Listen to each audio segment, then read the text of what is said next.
cops are sometimes given a bad name, and crime fighters rule the big screen wearing only skin-tight spider costumes. It's nice to know that true lovers of justice and lawfulness are making a comeback.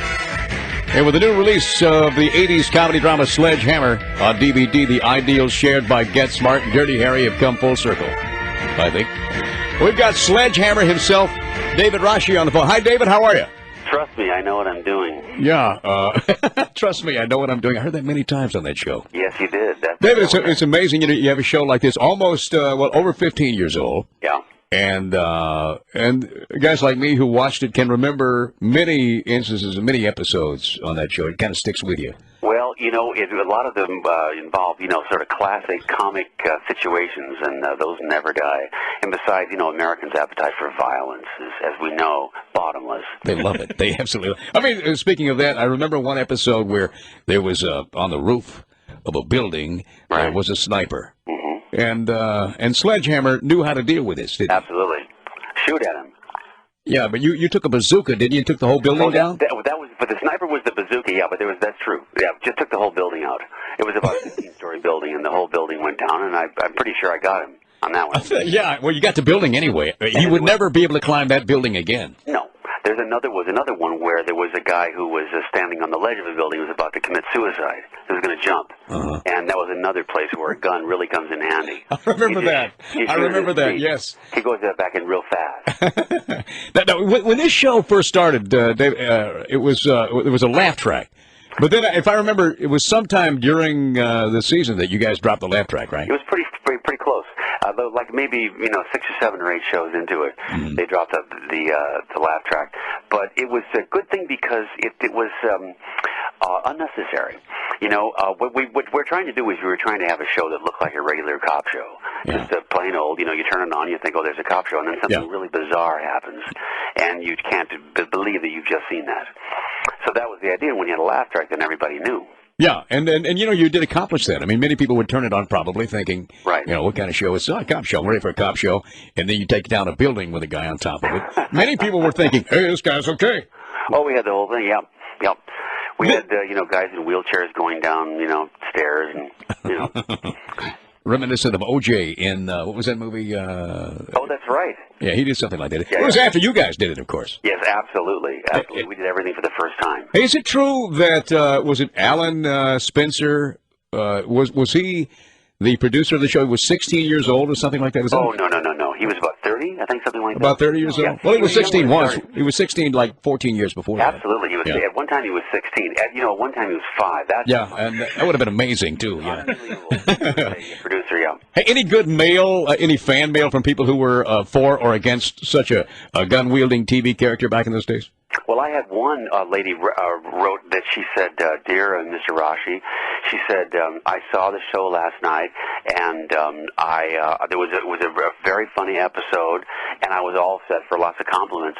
And she said it involved you going through a beaded curtain.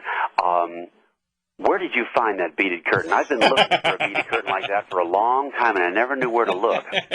So you couldn't help her on that? I couldn't help her on that one. We got a lot of them from about 10 to 15-year-old boys. We were very popular. We ended up on Saturday night, and the people who watch television on Saturday night are either very old people or very young people.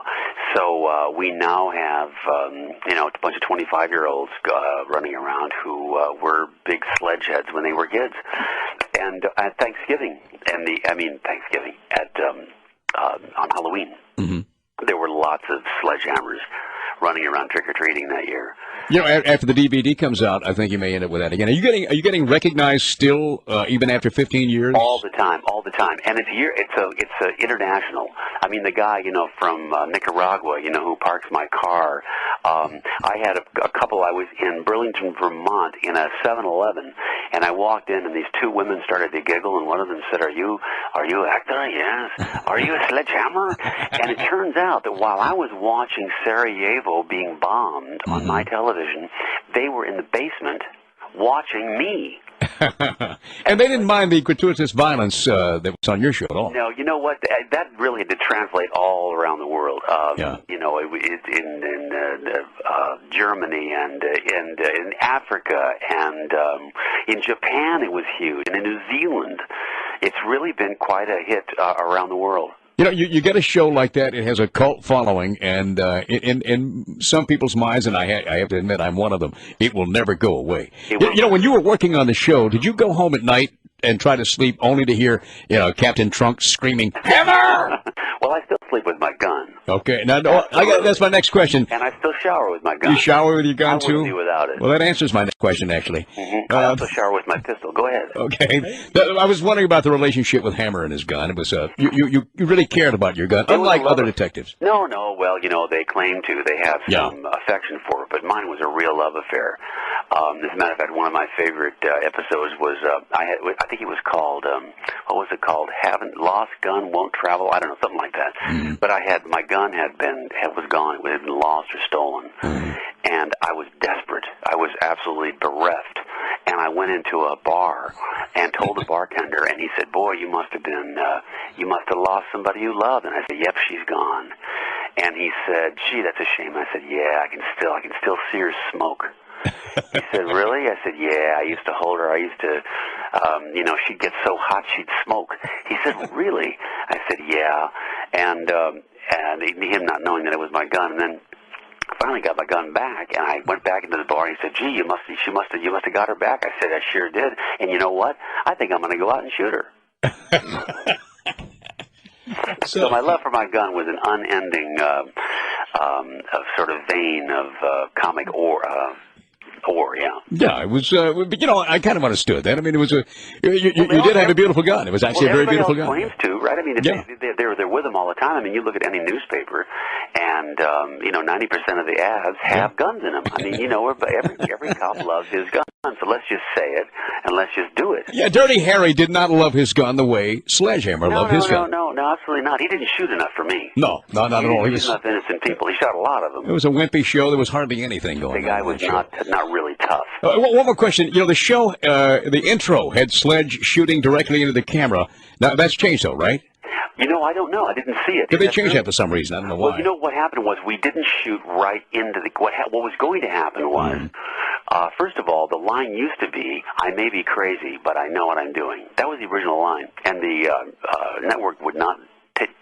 They wouldn't deal with it. They wouldn't accept it.